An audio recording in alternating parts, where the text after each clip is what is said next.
제가 2번 메이저리그 야구 경기를 구경한 적이 있습니다. 한 번은 텍사스에서 우리 텍사스 레인저스라는 야구팀, 우리 추신수 선수가 있었던 야구팀 경기를 한번 구경을 했었고, 그건 벌써 좀 오래됐더라고요. 한 7년쯤 전에. 그리고 이제 올해 LA 다저스, 그죠? 우리 한국 사람에겐 가장 좀 익숙한 야구팀이죠. 박찬호, 뭐 유현진 이런 선수들이 뛰었기 때문에 다저 스타디움에 가서 야구를 구경했는데요. 2번 다 아주 장시간 비행을 하고 좀 힘든 상태에서 이렇게 야구 경기를 구경하러 갔는데, 또 2 경기가 다 되게 늦게 끝났어요. 한 경기는 11회 말에 끝나고 한 경기는 9회 말에 끝났고, 응원하는 팀이 지고 있고 제가 응원하는 선수들이 막 죽을 쓰고, 그런 것이 이제 경기 내용이었어요. 제가 생각보다 참을성이 없다라는 걸 많이 느꼈는데, 그 2 경기 전부 다 중간에 가고 싶은 유혹을 많이 느꼈습니다. 추신수 선수 땅볼 3진 계속 당하고, LA 다저스는 막 9회 초까지 계속 지고 있고, 이걸 내가 계속 구경해야 되는가. 그리고 이제 저를 손님으로 그분들이 데려갔기 때문에 예우 차원에서 중간중간 물어봐요. 목사님 피곤하면 갈까요? 피곤하면 갈까요? 마음은 가고 싶다라는 거예요. 그러나 이제 그분들의 정성도 있고, 그죠? 특히 이번에 이제 LA에 같이 갔던 목사님은 굉장히 야구를 좋아하시는 분이라서 가끔 가다가 표가 싼 날 야구 구경을 가는 분이에요. 근데 제가 갔는데 중간에 갑시다 그러면 또 목사님 혼자 가세요 이럴 수 없잖아요. 저랑 또 같이 나와야 되고 하니까 상당히 제가 여러 가지 면에서 이 가기가 좀 어려운 상황이었는데, 결론 2 경기 중에 한 경기는 제가 중간에 일어났고요, 한 경기는 끝까지 구경을 했습니다. 첫 번째 갔을 때는 이제 9회 말이 됐는데도 안 끝나요. 뭐 앞으로도 별로 가능성이 없어 보여가지고 제가 그러면 여기까지만 보고 갑시다 그렇게 했는데, 그날이 우리 추신수 선수가 끝내기 안타를 친 날이죠. 아주 기념비적인 날, 2015년 6월 4일 여러분들이 이렇게 딱 검색을 하면 동영상이 다 돌아다녀요. 왜? 그 추신수 선수에게 좀 기억나는 몇 경기 중에 한 경기였기 때문에 하나님께서 저를 위해서 엄청난 그 퍼포먼스를 준비해 놓으셨는데 제가 그냥 가버린 거죠. 이제 이번에는 다저 구장 제가 처음 가봤는데 다저 스타디움 산 위에 있더라고요. 바람도 많이 불고 생각보다 굉장히 추운 거예요. 그래서 춥고 막 좀 졸립기도 하고, 또 뭐 동부 서부 시차가 얼마 안 나긴 하지만 한 3시간 차이 나니까요. 제가 그 다저 스타디움에서 나온 시간이 한 10시 반 정도 되는데, 동부로 말하면 1시 반이거든요. 그런 정도의 제가 이제 피곤함을 가지고 있어서 나오려고 했지만 지난번에 교훈을 가지고 끝까지 견뎠는데 진짜 9회 말에 역전을 해가지고 끝내기로 이겼어요. 이 2 경기 전부 다 사실 굉장히 재밌는 내용이고, 결론이 아주 야구 구경할 만한 경기였어요. 그런데 과정이 너무 힘들었기 때문에 저는 참기가 너무 힘들었어요. 그 2 야구 경기를 제가 구경을 하고 나서 이 말씀을 볼 때마다 그것이 항상 생각이 나요. 우리 그리스도인의 삶은요, 항상 마지막이 좋을 수밖에 없거든요. 여러분이 생각했던 것보다 훨씬 좋은 미래가 항상 마지막에는 펼쳐진다라고 성경은 약속하고 있어요. 우리의 삶이 하나님 나라가 임하는 삶으로 하나님의 축복을 받게 될 것이다. 그리고 우리가 심지어는 이 땅에서 뭔가 큰 성취가 없이 죽는 것처럼 보여도 우리의 삶이 하나님 앞에서 영원한 축복의 삶으로 바뀐다라고 하는 것을 성경은 이야기하고 있어요. 근데 문제는 뭐냐면 우리의 삶의 이 현실 속에서 그 약속을 믿기가 굉장히 어렵다는 거죠.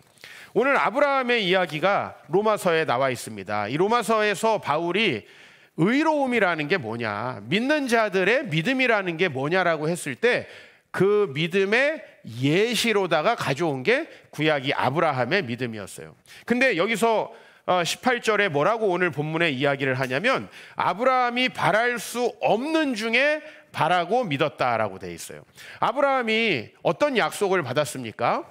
가나안 땅이라고 하는 그 땅이 나중에 아브라함의 민족의 땅이 될 것이라는 약속을 받았어요. 쉽게 말하면 여러분 뭐 일본은 다 우리 민족의 땅이 될 것이다. 만주는 다 우리의 땅이 될 것이다. 뭐 쉽게 말하면 이런 약속을 받은 거예요. 전혀 우리 땅이 아닌데 그 땅을 줄 것이라는 약속을 받았고요. 그 다음에 아브라함이 나이가 늙어가는데 자녀가 하나도 없었거든요. 근데 내 후손이 하늘의 별과 같이 바닷가의 모래와 같이 많게 될 것이다 라고 하는 거예요. 네? 우리 뭐 30살 후반 40살 정도만 돼도 아유 이제 나이 많아서 자녀 못 낳습니다 라고 얘기를 하잖아요. 그런데 오늘 아브라함은 75세 때 그 약속을 받았고요. 와이프랑 함께 오손도손 늙어가면서 100세가 가까이 되어가고 있어요. 그런데 그 아브라함이 바랄 수 없는 중에 바랐다는 거예요. 바로 이것을 아브라함에게 있어서 가장 중요한 삶의 요소로 꼽고 있다라는 거죠. 얼마나 이 약속이 불가능합니까? 바랄 수 없는 것이잖아요. 바랄 수 없는 것. 그런데 그 바랄 수 없는 것을 아브라함이 왜 믿게 됐냐면 이는 내 후손이 이같으리라 하신 말씀대로 많은 민족의 조상이 될 것이다라는 말씀. 그렇죠? 그리고 자녀가 반드시 주어질 거라고 하는 하나님의 말씀이었기 때문에, 즉 우리가 내가 바라고 내가 이렇게 됐으면 좋겠다라고 하는 것을 믿은 게 아니고 하나님의 말씀에서 이렇게 될 거라고 하니까, 즉 여러분의 삶이 앞으로 잘 될 거야 라고 하는 막연한 그런 믿음이 아니고 내가 그 하나님을 따라 신실하게 나아갈 때 우리 가정은 천국이 될 거고 내 삶은 하나님의 어떤 복된 통로가 될 것이고 오늘 세상에 빛되는 교회라고 했는데 우리가 비록 지금까지 한 번도 빛이 들지 않는 예배당에서 17년 동안 있었지만은 세상에 빛되는 교회라고 할 것이다. 우리 교회가 개척되어질 때 사람들이 야 강남에 이런 초라한 지하에 성도들이 누가 오겠냐라고 얘기했지만 하나님은 세상에 빛되는 교회가 될 것이라고 우리에게 약속하셨는데 그 현실과 그 약속이 굉장히 큰 괴리가 있지만 하나님께서 그렇게 하실 거라고 약속했다면 이게 내 개인의 바람이 아니고 내가 목회자로서 교회를 개척했으니 크게 부흥해서 성공하는 목회자가 되고 싶다 이런 바람이 아니라는 거예요. 그런 바람은 내가 사업을 했으니까 하나님께서 잘 되게 해주시겠지 이런 바람은 때로 안 될 가능성이 많이 있습니다. 인간의 바람이나 욕심은. 그러나 오늘 아브라함은 뭘 바랐냐면 내 후손이 이와 같이 하늘의 별과 같이 바다의 모래와 같이 많아질 것이다 라고 하나님이 말씀하셨으니까 그 하나님의 약속이 자기에게 이루어질 거라고 하는 그 말씀을 믿었다라는 거죠. 근데 중요한 건 뭐냐면 우리의 현실과 하나님의 약속이 너무너무 괴리가 있다는 거예요. 제가 만약에 막 1회부터 제가 응원하는 팀이 막 추신수가 홈런도 치고 이거 너무 경기가 익사이팅하고 재미있게 될 것 같아 라고 생각했으면요 쉽게 가려고 생각 안 했을 거예요. 그런데 제가 구경한 두 경기가 하필 전부 다 너무 지루했어요. 너무 지루하고 LA 다저스 9회 말 될 때까지 안타 2개 치고요 추신수 선수 계속 삼진 먹고 이런 상황이니까 우리 삶이 그렇다는 거예요. 너무 나에게 정말 스펙타클한 경기가 준비될 거야. 이건 비유예요. 제가 그런 경기를 기대했다는 게 아니고 비유예요. 하나님께서 저에게 그런 야구 경기를 구경시켜 주시면서 우리가 얼마나 인내하지 못하는가에 대해서 교훈하고 있다라는 생각을 저는 사실은 하게 됐거든요. 내가 얼마나 그런가. 오늘 4장 19절에 보면 뭐라고 되어 있습니까? 그가 100세나 되어 자기 몸이 죽은 것 같고 라고 이야기를 해요. 또 사라의 태가 죽은 것 같음을 알고도 믿음이 약하여지지 않았다. 만약에 비스무리하게 뭔가 꿈이 이루어지는 것 같으면 우리에게 소망이 있을 거예요. 그죠? 그 다음에 하나님께서 교회 다니면은 그냥 좀 큰 병 걸리지 않고 90세까지는 살게 해주실 것이다. 만약에 이런 게 교리라면 믿기 좀 쉬울 거예요. 그죠? 그런데 그게 아니라 우리를 세상의 천하 만민의 복의 통로가 되게 한대요. 사실 지금 우리는 대학 시험을 쳐놓고 내가 어디 대학에 붙을지 안 붙을지도 모르고 대학을 졸업하면 취업이 될지도 안 될지도 모르는 게 지금 오늘 이 찬양하는 아이들의 현실이잖아요. 그런데 우리의 미래를 뭐라고 얘기하냐면 세상에 복의 통로가 되고 천하만민이 너를 통해서 복을 받게 될 것이다 라고 하는 거죠. 이건 얼마나 우리 삶의 놀라운 도전입니까? 그래서 이 하나님의 약속이 너무 우리의 현실과 괴리되어 있기 때문에 무엇이 그 사이를 메워주느냐 하면은 믿음이 그 사이를 메워준다라고 하는 거죠. 그 믿음이 없으면 계속 흔들릴 수밖에 없다라는 거죠.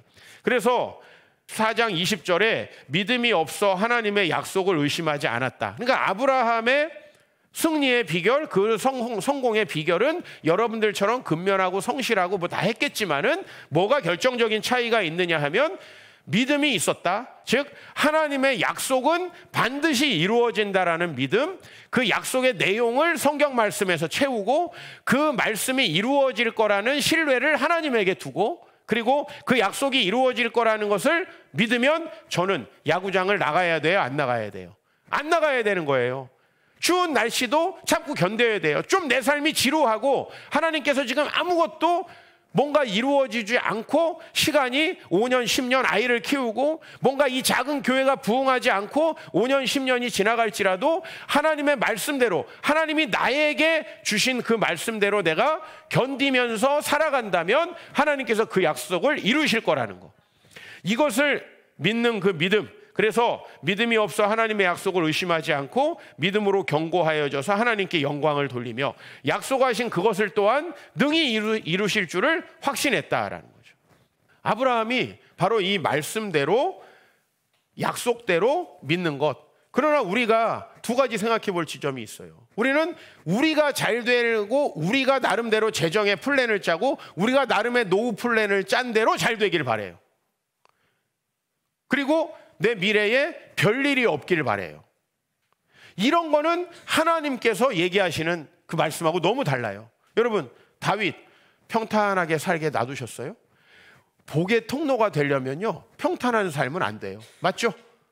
내가 다른 사람에게도 복을 주는데 평탄한 삶, 대기업 취업해가지고 좀 집 하나 얻고 론 받아가지고 그냥 건강하게 직장 다니면서 잘 갚아서 그냥 집이 안정되고 이런 삶으로 어떻게 우리가 다른 사람에게도 복 주는 삶이 되냐고요. 불가능하잖아요. 그러니까 우리 삶의 이 여정은 내가 생각한 것과는 다를 수 있다는 거죠. 그러나 그 하나님의 약속은 이루어진다라고 하는 것을 우리가 믿는다면 그것을 인내하고 견딜 수 있다라는 거죠. 아브라함이 일평생 한 것은 바로 그거예요. 내 믿음의 내용을 말씀으로 계속 채우고 그 약속을 이루어 주실 하나님에 대한 신뢰를 계속해서 쌓아나가는 거. 그게 뭡니까? 그게 예배이고 하나님과의 교제라는 것입니다. 그래, 여러분들이 오늘 이 예배에 참석했고 그저 여러분들이 유튜브로다가 좀 마음 어려울 때 설교 좀 듣는다고 해서 이 약속을 진짜 믿게 되는 건 아니라는 걸 알게 되실 거예요. 50년 동안 신앙생활을 하면서 정말 많은 사람들을 봤어요. 그러나 그 많은 예배와 기도와 성경 읽기도 때로는 믿음으로 연결되지 않는 것들을 많이 봅니다. 어떻게 돼야 되냐면 하나님과의 교제의 시간 속에서 하나님께서 우리에게 약속하신 그 믿음의 실체가 무엇인지를 배워야 한다는 거예요. 오늘 아브라함에게는 그 믿음의 실체가 뭐였죠?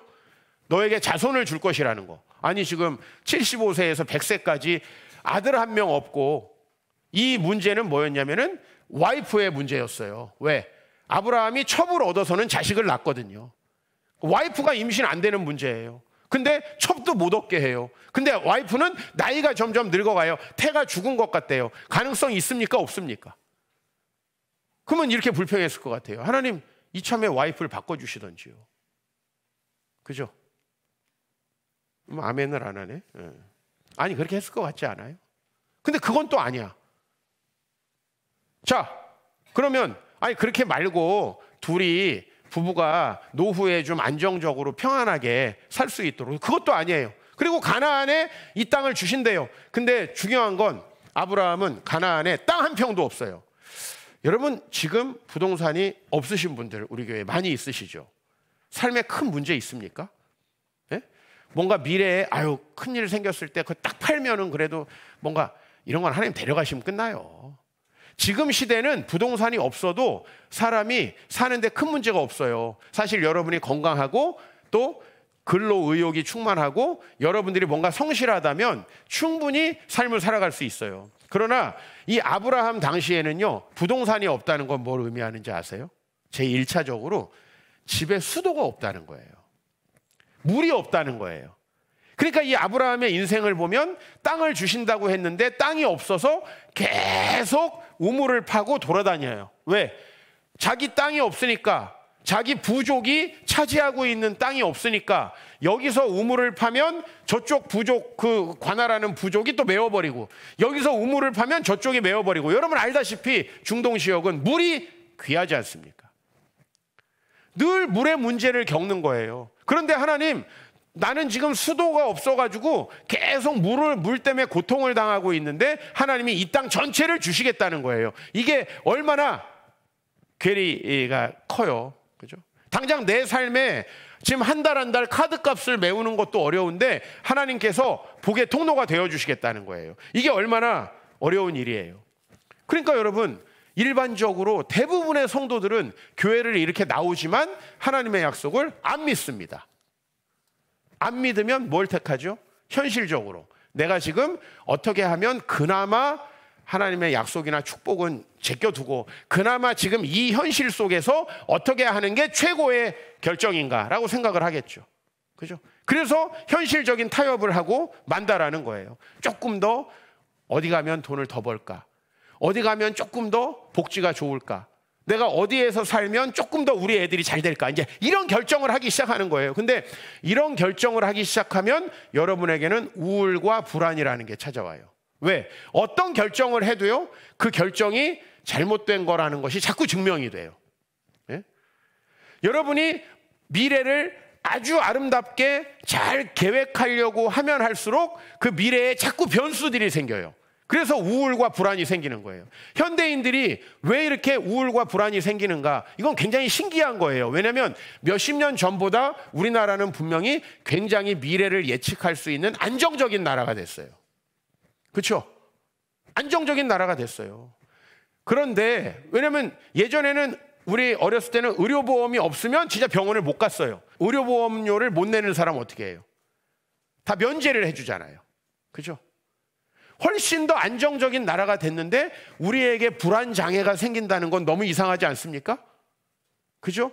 우리 자녀들에게도 대부분 고등학교 때까지는 다 공부할 수 있는 기회가 주어졌어요. 저희 시대만 해도, 저희 좀 전 시대만 해도 교육의 기회가 누구한테나 주어지지 않았습니다. 훨씬 더 안정적인 삶을 사는데 왜 우리는 우울과 불안 장애를 겪느냐? 그건 바로 믿음의 부재라는 것입니다. 그래서 이제는 그냥 다 인정하자는 거예요. 우울하고 불안한 거 누구나 겪는 감기인 것 같으니까 다 겪자. 진짜 그런가요? 여러분, 우울과 불안이 그렇게 쉽게 겪을 수 있는 거예요? 캘리포니아 대학에서 이 우울과 불안이 우리 삶에 얼마나 큰 영향을 미치는가? 은퇴를 앞둔 2만 2천 명 정도의 그 실험군을 4가지로 분류했습니다. 하나는 흡연을 하는 그룹이에요. 흡연을 심하게 하는 그룹, 건강에 안 좋을 수밖에 없죠. 두 번째는 비만 그룹이에요. 그 다음에 그렇지 않지만 흡연하지 않고 비만하지 않은데 우울과 불안 장애를 겪고 있는 그룹, 이렇게 나누고요. 그 다음에 여기에 그런 것에 해당하지 않는 그룹. 그리고 뭐와 뭐를 비교했냐면 여기 비만과 흡연 그룹 말고 지금 비만과 흡연이 없는데 우울과 불안을 느끼는 그룹과 그냥 정상적인 마인드를 가지고 있는 분들을 비교를 했어요. 심장병, 뇌졸중, 뭐 이런 구체적인 질병들의 확률이요 70-80% 이상 높았어요. 이 우울과 불안을 겪는다는 자체로. 제가 한번 생각을 해봐요. 매일 우울하고 불안하고 이거 조심하고 저거 조심하고 이거 걱정하고 저거 걱정하면 건강이 안 좋을 수밖에 없을 것 같기는 합니다. 그런 마인드를 가지고 있으면 얼마나 좋지 않은 호르몬이 계속 나올까 라고 하는 것들을 충분히 상상해 볼 수 있어요. 그런 실험이 아니더라도. 그러나 구체적인 통계를 냈을 때 거기에서 뭐 위장장애, 두통 이런 거는 이제 더 높아지는데요. 두통의 확률이 제일 높아요. 만성적인 두통이 정상 그룹과 우울 불안 장애를 겪는 그룹이 161%. 161%. 그러니까 우리는 그냥 두통이 걸리면 타이레놀을 먹어요. 그러나 원인을 한번 생각해 봐야 된다는 거예요. 그러면 이건 왜 어떻게 오느냐? 믿음으로 분석해 봤을 때요. 우리가 우리의 미래를 다 뭔가 예측하고 만들고 안정화시키려고 하면 계속 불안과 우울이 생기는 거예요. 왜? 그대로 안 되잖아요. 조금 인생을 사신 분들 어떻게 계획하는 대로 되던가요?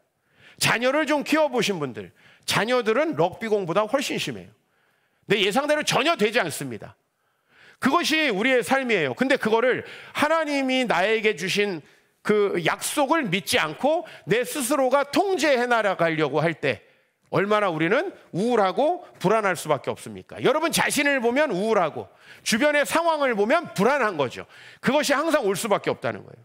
아브라함은 훨씬 더 우리보다 불안정한 사회에 살았죠. 세상 속에 살았죠. 이방인으로 살았죠. 근데 아브라함은 어떻게 믿음을 유지할 수 있었을까? 오늘 아브라함의 본문은요, 오늘 로마서가 끌고 왔지만 창세기 12장에서 25장까지예요. 거기서 세 구절을 한번 읽어보겠습니다. 창세기 12장 7절 8절 시작.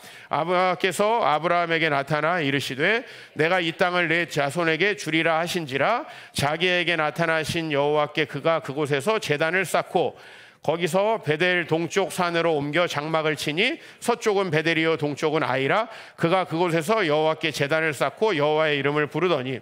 창세기 13장 18절이요. 이에 아브라함이 장막을 옮겨 헤브론에 있는 마므레 상수리 수풀에 이르러 거주하며 거기서 여호와를 위하여 제단을 쌓았더라. 창세기 21장이요. 아브라함은 브엘세바에 에셀나무를 심고 거기서 영원하신 여호와의 이름을 불렀으며. 자, 아브라함은요, 처음 부르심을 받아서 가나안 땅에 갔을 때에도 이삭을 낳았을 때에도 똑같아요. 계속 예배하는 거예요. 예배라는 건 뭐예요? 영적인 세계와 현실 세계의 중간에서 우리가 영적인 세계와 접한다는 거예요. 그렇죠? 우리는 이렇게 이 1차원적인 내가 이렇게 하면 이렇게 되고 이렇게 하면 이렇게 되는, 꼭 수학적으로 설명하면은 직선적인 그래프 속에서 살아요. 근데 하나님의 세계는 놀랍게 초월하고 비상하는 2차, 3차 함수가 된다는 거죠. 이 접점이 예배예요. 우리의 계산법이 달라지는 거예요. 그 하나님을 만나서 이 시간에 그 하나님이 느껴지지 않으면 여러분 예배는 아무 소용이 없는 거예요. 또 돌아가 보면 내 생각대로, 아유 나는 늙어서 안 돼, 나는 지금 어려워서 안 돼, 우리 상황을 보면 되겠나 라는 내 생각을 따라가면 뭐가 온다? 반드시 우울과 불안 장애가 온다는 거예요. 여러분 뜻대로 되는 일이 없거든요. 해보세요. 뜻대로 되는 일이 없어요. 근데 그걸 인정하고 하나님 앞에서 차라리 하나님을 믿는 게 더 좋구나. 아브라함은 그걸 택하는 거예요. 하나님을 믿는 게 더 안정적이구나. 우리가 생각할 때는요, 아유 그걸 믿는 게 말이 되나? 내가 지금 이렇게 미래가 불안한 사회에 한 푼 한 푼 쌓아놓는 게 낫지, 그것을 이웃을 위해서 주님 나라를 위해서 헌신하는 게 더 맞나? 우리 여기 청년들 전부 다 11조를 하는데 한번 우리 청년들 생각해 보세요. 잘 생각하고 하시라고. 오늘 찬양하신 친구들, 그거를 적금해 놓는 게 더 나을지 주님께 드리는 게 더 나을지 생각해 보시라고요. 인간적으로 생각해 보면 하나님 앞에 드리는 것보다 그걸 적금하는 게 훨씬 안정적입니다. 그러나 이상하게 하나님 앞에 꿈을 꾸지 못하면서부터 우리에게는 불안과 우울 장애가 찾아옵니다. 저도 마찬가지예요. 제가 목회를 하는 거하고 제가 그냥 대학을 쭉 졸업해서 세상에서 비즈니스를 하는 거하고 어떤 게 내가 더 부유하고 잘 살 수 있을 것 같습니까? 30년 전으로 돌아가서, 내가 우리 강빈이 같은 시절로 돌아가서 저는 제가 목회를 안 하는 게 훨씬 더 나은 삶이 될 것 같더라고요. 근데 나만 그렇게 생각하는 게 아니라 내 주변에서도 다 그렇게 생각해요. 그 다음에 그나마 내가 좀 큰 교회에서 그럴싸하게 내 책상에다가 뭐 명함도 하나 갖다 놓고 좀 그럴싸하게 할 때는 사람들이 그래도 좀 안정적이구나 보더니, 내가 개척을 해가지고 지하실에 예배당을 차린다고 하니까 5만 가지 걱정을. 근데 제가 그 걱정에 왜 흔들리냐면 나도 그렇게 생각하고 있거든요. 근데 제가 왜 개척할 때 흔들리지 않고 개척을 할 수 있었냐면요, 저는 20살 때는 하나님께서 나에게 주신 길을 포기하기로 결정했어요. 아니, 너무 제가 목회를 하는 그 현실은 저에게는 우리 아버지 같은 삶을 사는 거잖아요. 우리 아버지 같이 산다? 이게 목회한다 하는 거하고 아버지 같이 산다 하는 거하고 좀 다르게 느껴지더라고요. 현실이잖아요, 현실. 이게 너무 현실적으로 다가오니까 내가 그것이 훨씬 더 내 미래를 불안하게 만들 것 같은 거예요. 그래서 대학교를 입학식 하기도 전에요, 저는 하나님께서 저에게 주신 길을 포기하기로 했어요. 교회를 안 다니는 거하고는 전혀 달라요. 그죠? 여러분 신앙생활 해봐서 알잖아요. 지금 몸은 여기 있지만 여러분의 영혼은 다 세상에 있잖아요. 그죠? 저도 딱 그렇게 선택을 한 거예요. 교회는 나가드려야 되겠다. 교회는 나가드려야지, 내가 교회까지 안 나갈 수는 없고 천국에 가야 되니까 죽어서 또 내세는 또 보장받아야지. 천국 가야 되는데 이 생에서 내가 하나님께 내 삶을 드리는 순간 나는 엄청나게 불안하고 불확실한 미래에 속하겠다라고 해서 더 나은 길을 딱 택하는 순간 저에게 뭐가 왔는지 아세요? 우울과 불안 장애가 오기 시작했어요. 여러분, 우울하고 불안해하는 저의 모습을 지금은 상상하기 좀 어려울 거예요. 그런데 그때는 날마다 이 우울감을 이길 수가 없어가지고 쾌락에 몰두할 수밖에 없고 친구에게 의존할 수밖에 없고 내가 계획했던 걸 동체 하나도 이루지 못하는 그런 내 모습을. 왜? 불안하니까요. 우울하니까요. 난 원래 그렇게 살려고 오늘을 시작하지 않았어요. 그런데 내 마음이 우울해지고 불안해지니까요. 뭔가 그 우울과 불안을 극복하는 게 아니라 그걸 잊을 수 있는 뭔가를 계속 내가 찾고 있는 거예요. 난 확실히 경험을 했어요. 그리고 거기서 아무리 내가 뭐 굿 뉴스를 이렇게 하면 취직 잘 될 거래, 이렇게 하면 앞으로 전망이 있대, 너는 앞으로 잘 될 거야, 이런 얘기를 아무리 듣고 내가 노래방 가가지고 나는 문제없어 노래를 아무리 불러도 나에겐 계속 문제가 있어 보여요. 왜? 내가 아무리 미래를 완벽하게 준비해도 사실 내가 내일 죽을지 어떻게 알아요? 내가 아무리 물질을 준비해도요, 이 강남의 큰 부자들보다는 택도 안 되더라고. 그리고 내 얼굴, 이게 이렇게 고급스러워가지고 결혼을 할 수 있는 얼굴이 아니다. 주변에서 얘기를 하는 거예요. 그게 막 나를 흔드는 거죠. 이게 예배 없는 삶이에요. 난 그냥 천국 가려고 교회만 시계추처럼 왔다 갔다 했어요. 근데 나는 정확하게 내 그 우울과 불안함을 더 이상 가지고 살기 싫어서 다시 하나님께 헌신한 거예요. 왜 내가 이런 식으로 계속 살아야 되나? 이거는 내가 생각했던 것보다 훨씬 더 불안하고 정신적으로 건강하지 못하고 내 자신의 삶이 망가지는 걸 본 거예요. 그래서 하나님 앞에 돌아오기로 했고요. 그래서 교회를 개척할 땐 좀 쉬웠어요. 왜? 내가 내 생각과 계산대로 좀 더 안정적인 길을 갔을 때 거기에는 우울과 불안 장애가 따라올 수밖에 없다는 걸 난 20살 때 아주 확실히 경험했거든요. 그래서 난 그 길을 다시 가지 않겠다. 근데 제가 다시 주님께 돌아간 다음에는요, 저 알잖아요. 결혼할 때 나보다 돈 없는 사람을 나는 한 번도 만나보지 못했어요. 근데 나도 없는데 와이프까지 이렇게 없는 경우는, 내가 오죽하면 우리 와이프가 내 돈 보고 결혼했다고 할 정도로. 그럼 저는 왜 이 길을 선택하고 있는가? 28년째 왜 이 길을 선택하고 있는가? 그것은 제가 그 전 삶보다 지금의 삶이 훨씬 낫기 때문이에요. 훨씬 낫기 때문에. 하나님 나라를 성경에서 뭐라고 얘기하냐면 감추인 보화라고 합니다.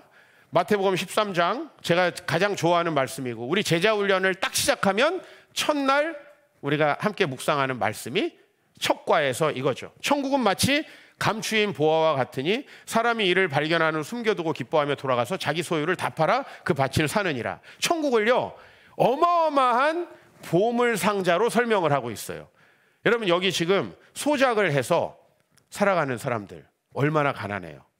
그렇죠? 소작을 하며. 우리가 필리핀에 가게 된 것이요, 이 필리핀에서 우리가 지금 선교를 하고 있는 그 이종식 선교사님이 사역하는 그 지역 땅 주인들은 딱 몇 명 정해져 있어요. 필리핀도 가문이 모든 땅을 다 소유하고 있습니다. 몇 개 가문이. 뭐 우리나라에 요번에 왔던 빈살만, 그죠? 막 축구 끝나면 막 뭐 사줄게 막 하고, 뭐야 이게 나라가 뭐 이런 식이야? 그죠? 한 사람의 부가 2,800조가 집중돼 있어요. 이해가 안 가는 거죠, 그죠? 근데 필리핀 마찬가지예요. 그 몇 개의 가문이 대통령도 서로 이렇게 해먹고 모든 땅을 다 소유하고 있어요. 거기서 실제로 코코넛 농사를 짓는 사람들은 거기서 나오는 수입의 10분의 1 정도를 가져요. 아이들이 학교를 다닐 수가 없어요. 근데 여러분, 그런 아이들이 야, 너 앞으로 왕처럼 살 수 있는 큰 보화를 얻게 될 거야. 여러분, 이 약속을 믿기가 쉬울까요? 이게 되게 어렵다는 거예요. 오늘 여기 사람은 소작농이에요. 다른 사람의 밭을 지금 농사 짓고 있는 사람이에요. 근데 이 사람은 그 밭에 있는 그 보화가 나의 미래를 바꿔줄 거라고 생각하고 비유를 드는 거죠. 기뻐하며 돌아가서 자기의 소유를 다 팔아 그 밭을 산대요. 주변 사람들은 그 밭을 산다라고 했을 때 이해할까요? 못할까요? 이해 도저히 못하죠. 저 밭을 그 돈을 주고 사면 저기서 나오는 곡식으로 분명히 못 먹고 사는데 쟤는 왜 그 가난을 더 심화시키려고 하는가? 천국은 이런 거예요. 여러분에게 하나님께서 약속하신 미래는 이런 거예요. 그러니까 이거는 너무 좋으면서도 너무 좋기 때문에 믿을 수 없는 거예요. 제가 가정에 어려움을 겪고 있는 분들, 너무나 행복한 가정이 된다 그러면 믿어지지 않는 거예요. 이 감추인 보화라는 건 그렇죠. 하나님이 여러분에게 약속하신 것은 좀 노후에 큰 불안함이 없이 살게 해주겠다, 이런 게 아니란 말이에요. 직장 정년까지 잘 다니게 해주겠다, 갑자기 심장마비 요절하지 않도록 정도는 해주겠다, 이런 약속이 아니라는 거예요. 그런 약속이라면 우리가 그래요, 괜찮네, 믿어볼 만한데 라고 하는데, 여러분들을 축복의 통로로, 장규를 축복의 통로로, 다음 학기 또 생활비를 위해서 알바해야 되는 쟤를 막 엄청 축복의 통로로, 예? 그죠? 이게 말이 되냐는 거예요. 우리 예슬이 아버지 돈 있어? 아니 쟤네 아버지를 알거든. 또 나랑 동갑이야 저 아버지가. 그래서 난 항상 이렇게 좀 마음이 많이 쓰여. 우리 예슬이 아버지. 예. 아니 뭐 보장된 게 없습니다. 그런데 분명히 하나님은 약속하시는 거죠. 너가 하나님을 경외하고 하나님의 약속을 따라 살아가면 그 약속은 이루어진다. 너무나 믿기 어려운 거예요. 사실 여러분 너무 좋아서 믿기 어려운 거 있잖아요. 그죠? 너무 좋아서 1년만 교회 열심히 다니면 10억을 줄게. 너무 좋지만 아무도 안 믿을걸요? 이 목사 저 완전히 이제 이단 됐구나, 사기 치는구나, 교회가 안 되니까 별짓을 다 하는구나, 이제 그렇게 생각할 거예요. 슬슬 한 사람씩 떠나고 이제, 그죠? 너 왜 거기 있니? 너도 나와라, 막 이러면서 이제 이렇게 될 거예요 아마 우리 교회. 그러니까 너무 좋기 때문에 믿을 수 없는 거죠. 불가능해 보이고, 그냥 아유 너를 취직 좀 잘 시켜주고 그래도 착한 사람 만나가지고 결혼해서 그래도 한 자식 둘 정도, 이 정도 우리가 한번 어떻게 한번 믿어볼 만한데, 축복의 통로로. 그게 바로 하나님 나라의 약속이라는 거죠. 그래서 이걸 믿고 간 아브라함은 분명히 자식이 한 명도 없었는데 지금 놀라운 하나님의 구원의 통로로, 축복의 통로로 사용됐지요. 실제로 그 땅을 하나님께서는 그 후손들에게 다 주셨지요. 그 놀라운 일들이 아브라함에게 이루어졌다는 거예요. 하나님 나라를 그래서 누리기 위해서 여러분이 뭐 해야 되냐면, 이 예배 가운데요, 여러분은 지속적으로 복음을 묵상하고 접해야 돼요. 내가 일상적으로 살아가는 세상은 1 더하면 2가 되고 2 더하면 3이 되는 이런 직선적인 세상이에요. 근데 하나님은요, 여러분의 믿음을 가지고 작은 투자를 하면 어마어마한 수익률을 내주시는 거예요. 곡선이 1차 함수가 아니라는 거죠. 거기에 제곱이 된다, 아니 10승이 된다, 100승이 된다라는 거죠. 이런 놀라운 축복을 우리가 계속 지속적으로 듣지 않으면 믿기 어렵습니다. 그렇기 때문에 교회에 와서 목사님 말씀을 들어도 아이 목사님 현실적으로 안 되잖아요. 그러면 야, 네 현실에 취직이나 해라. 그러면 이게 무슨 옆집 아저씨지 이게 목사예요? 장규야, 뭔 큰 꿈이냐, 취직이나 해라 임마. 그럼 되게 맞는 말 같지만 이건 사람 죽이는 거 아니에요. 그죠? 예? 이건 정말 심각한 거죠. 근데 우리 스스로가 그렇게 생각하고 있다는 거죠. 마가복음 1장에는요, 때가 찼고 하나님의 나라가 가까이 왔다라는 거예요. 돈, 다른 게 필요한 게 아니라 믿음이 필요하다는 거예요. 회개하고 복음을 믿으라. 그 하나님께서 우리에게 해주실 것을 믿으면 정말 달라질 것이다라고 하는 거죠. 그리고 우리는 끊임없이 하나님과의 만남이 필요해요. 우리가 찬양하는 이유가 뭐예요? 우리 기도하는 이유가 뭐예요? 말씀 배우는 이유가 뭐예요? 하나님을 신뢰하는 거죠. 오늘 말씀의 4장 21절에도 하나님께서 약속하신 그것을 또한 능히 이루실 줄을 확신했다라는 거죠. 이 약속은 불가능해 보입니다. 누가 이런 약속을 여러분에게 하면, 아니 믿음 생활 잘하면 내가 1조씩 줄게, 그럼 믿을 수 없는 것 같습니다. 그러나 하나님께서 약속하신 그것을 또한 능히 이루실 줄을 확신하게 된다라는 거죠. 자동차 번호판을 제가 새로 뽑았더니 10조예요. 10조. 근데 저는 딱 어떤 생각이 들었냐면, 아니 10조를 내가 소유할 필요는 없겠지만 나를 통해서 흘러가서 주의 일에 10조 정도는 쓰게 해주시려나 보다. 얼마나 허황됩니까? 얼마나 허황돼요? 예? 우리 아들이 지금 이번 주에 태블릿 하나 사달라는데 27만 원짜리 중고 검색하다가 우리 박현종 목사님이 고1 되면 탭이 나올 수도 있다는 거야. 어떻게 그럼 석 달을 버티지? 지금 이 생각을 하고 있는 내가, 그런 내가 10조를 쓰겠다? 얼마나 허황됩니까? 근데 왜 나에게 그런 생각이 자꾸 드느냐는 거죠. 그럼 그런 생각이 들면 내가 어떻게 살겠어요? 그렇게 해주실 거라는 걸 자꾸 가정하고 뭔가 움직이지 않아요, 내가? 그렇게 해주실 것을 바라보고 내가 뭔가 말을 하고 행동을 하고 내 자신의 삶을 단정해 나가지 않겠습니까? 나를 통해서 이 세상의 부가 10조 정도 움직여서 북한에도 쓰이고, 그죠? 선교지에도 쓰이고, 연말이 되니까요, 얼마나 전화가 많이 오는지 몰라요. 목사님, 처음에는 안부를 묻지만 나는 전화가 딱 올 때부터 느낌이 있어요. 내년도 예산에 반영해 달라는 거구나. 목사님들, 선교사님들이 전화가 진짜 많이 와요. 안 받을 수도 없잖아. 왜냐면 안 받으면 계속 하기 때문에. 빨리 받아야 돼. 근데 이게요, 10조를 쓰려면 빨리 받아야 돼, 내가 전화를. 그래서 오케이. 10조에 또 좀 채워졌네요. 어차피 이 목사가 벌어갖고 주는 거 아니잖아요. 난 돈 되는 일은 요만큼도 안 하는 놈이니까 단 돈 안 되는 일만 하고 있죠, 이렇게. 근데 하나님께서 그렇게 해주실 거라는 걸 마음으로 믿는 거하고, 그죠? 똑같은 10조를 받는데 아이씨, 누가 논리나 번호판 10억으로 하든지, 이런 생각이 드는 것과 이게 얼마나 달라요? 나는 10조, 뭐 상상할 수도 없는 금액이지만 하나님께서 나를 통해서 그렇게 일하실 수도 있겠다. 이건 꿈과 비전이잖아요. 내가 그걸 믿겠다는 게 아니고, 뭐 번호판, 뭐 타로처럼 믿겠다는 게 아니고, 나에게는 어느덧 그런 생각들이 들기 시작했다는 거죠. 미친 거거나 믿음이 좋은 거거나 둘 중에 하나겠죠. 왜 저에게는 비관적인 생각보다는 그런 생각이 드는가라는 거죠. 그죠?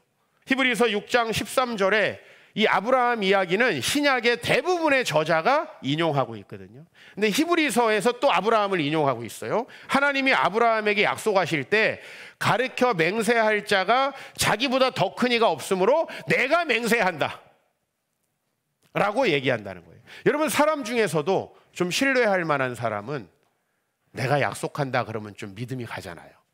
그죠? 맨날 이랬다 저랬다 하는 사람 말고, 목사님 제가 이렇게 하겠습니다 그러면 믿어주는 분들이 몇 분 계세요, 우리 교회에. 근데 연말이잖아요. 이제 많은 결심을 또 우리 성도님들이 할 때가 왔어요. 목사님 이러겠습니다. 그럼 저는 사실 귓등으로 듣습니다. 그걸 믿었다가 속은 적이 너무 많아가지고 그래요? 한번 해보세요. 약간 이런 자세. 이러면 안 되는데. 근데 하나님이요, 자기를 가리켜 맹세하고 뭐라고 했냐면 이르시되 내가 반드시 너에게 복주고 복주며 너를 번성하게 하고 번성하게 하리라 라고 했어요. 자, 이거는 패러프레이징 된 거죠. 사실은 하나님 뭐라고 그랬죠? 너의 씨를 바다의 모래와 같이 하늘의 별과 같이 많게 하겠다고 했고, 이 땅을 너의 후손에게 주겠다고 했어요. 그거하고 이거하고는 조금 다를 수도 있지 않나요? 근데 이렇게 패러프레이징 한 거예요. 하나님의 계획이 너에게 이루어질 거야 라고 얘기를 한 거예요. 그런데 그 약속을 어떻게 아브라함이 자기 것으로 만들었느냐. 그가 이같이 오래 참아 약속을 받았느니라. 이루어지지 않을 것 같은 세월이 25년이 지나서 이삭이 태어났어요. 근데 이삭은 또 엄청 숫기가 부족한 사람이야. 장가 못 갈 것 같은 그런 아들이 있잖아요. 저 연애나 하겠나 하는 아들. 오죽 급하면 아브라함이 자기 종에게 가서 제 장가 갈 사람 좀 구해와라. 그런데 약속 이루어졌어요? 안 이루어졌어요? 어떻게 이루어졌어요? 오래 참아. 그냥 우리 삶의 현실이 힘들어도 그냥 참고 견디고 인내하라 이런 말씀이 아니에요. 하나님의 약속이 이루어지는 쪽으로 움직이는 거죠. 그러니까 롯과 그 아브라함의 조카는 소돔성으로 자기의 즐거움을 따라 나아갔지만 아브라함은 그러지 않을 수 있는 거죠. 가나안 땅이 너무 힘들고 가는 데마다 자기 우물을 막아도 그 길을 포기하지 않을 수 있는 거죠. 오늘 제목에서 저는 하나님 나라는 믿음의 인내를 통해 주어진다고 했습니다. 성경을 잘 읽어보니까 믿음이라는 건 인내라는 말이에요. 뭐냐면 그냥 참고 견딘다는 게 아니라 하나님의 약속이 이루어질 거라는 것을 믿고 모든 걸 해석해내는 거죠. 하나님께서 약속하신 것이 이루어질 거라는 걸 믿고. 그죠? 그래서 저는 여러분들에게 바로 이렇게 아브라함과 같은 믿음으로 반드시 하나님 나라가 이루어지기를 소망합니다. 애굽을 출발할 때 다 가나안 땅에 들어갈 것 같았지만 60만 명이 출발해서 몇 명이 가나안 땅에 들어갔죠? 2명이 들어갔어요. 그죠? 그러니까 우리가요, 정말 신실한 성도가 되고 신실한 소망을 가져야 돼요. 그냥 교회만 다닌다? 그래가지고 약속이 이루어지지 않는다는 거는 이미 성경에 다 나와 있는 거예요. 이 하나님의 약속을 이루어가는 믿음의 인내를 가지는 성도 되기를 축복합니다.